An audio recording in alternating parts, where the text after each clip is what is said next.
প্রিয় শিক্ষার্থীরা, তোমাদেরকে আজকে HTML এর নতুন একটা ভিডিও টিউটোরিয়ালে স্বাগত জানাচ্ছি।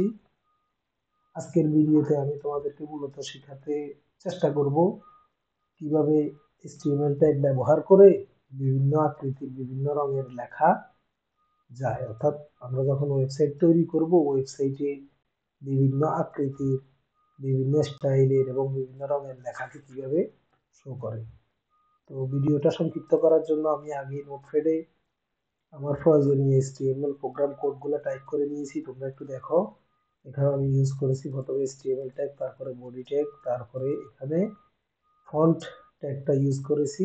ফন্ট মানে হলো লেখার স্টাইল, এবং আমি প্রথমে লাল কালারের একটা লেখা নিয়েছি এবং এই লেখাটা শো করে দিছি যে রেড কালার টেক্সট। মূলত এই লেখাটাকে লাল রঙে প্রদর্শন করবে।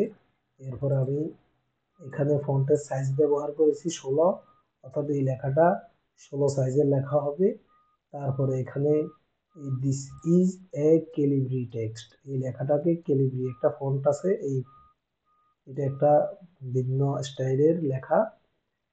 যদিও এখানে দেখতে সবগুলো লেখা একই রকম মনে হচ্ছে, কিন্তু এই যে ফন্ট ফেজটা যখন আলাদা আলাদা ব্যবহার করব, তোমাকে অবশ্যই মনে রাখতে হবে যে যে ফন্টটা তোমার কম্পিউটারে ইনস্টল করা আছে ওই ধরনের ফন্টের নাম দিতে হবে, নাহলে কিন্তু এটা শো করবে না। আর এখানে আমি ফন্টের দুটো অ্যাট্রিবিউট ব্যবহার করেছি, একটা হলো কালার আর একটা হলো পেজ এরিয়াল। এটা নীল কালারের এরিয়াল স্টাইলে লেখা। এখানে আমি দুটো অ্যাট্রিবিউট ব্যবহার করেছি, একটা হলো সিলার আর একটা হলো সাইজ। সিলারটা হলো ফন্টের নাম এবং সাইজটা হলো লেখার সাইজ। এবার আমরা এখান থেকে সেভ করব ফাইলটাকে। সেভ করার পর দেখি আমাদের ফাইলটা এখন কিভাবে প্রদর্শিত হয়। এই যে ফন্ট নাম দিয়ে আমরা এটাকে সেভ করেছিলাম, দেখো এই তো আমাদের প্রথম লেখাটা লাল রঙে প্রদর্শিত হয়েছে, দ্বিতীয় লেখাটা 16 সাইজের লেখা, 3 নম্বর লেখাটা ক্যালিব্রি টেক্সট, 4 নম্বর লেখাটা ব্লু, এবং শেষ যে লেখাটা এটা ছিল চিলার। আমি তোমাদেরকে আবার একটু উইন্ডোটা ছোট করে দেখাই। উইন্ডোটা ছোট করে দেখালে তোমরা সহজে এটা বুঝতে পারবে।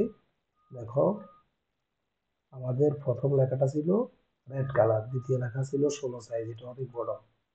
তারপরে 3 নম্বর লাইনের লেখাটা ছিল ক্যালিব্রি, এটাকে আমরা ক্যালিব্রি লেখা বলি। তারপরে লেখাটা ছিল নীল কালারের এবং এরিয়াল, এই লেখাটা ছিল 10 সাইজের সিলার। তো আমরা আজকে শিখলাম হলো বিভিন্ন আকৃতির এবং বিভিন্ন রঙের লেখাকে কিভাবে প্রদর্শন করে। তো পরবর্তী ভিডিও পাওয়ার জন্য তোমাদেরকে অবশ্যই আমার চ্যানেলটার দিকে চোখ রাখতে হবে। সবাইকে ধন্যবাদ।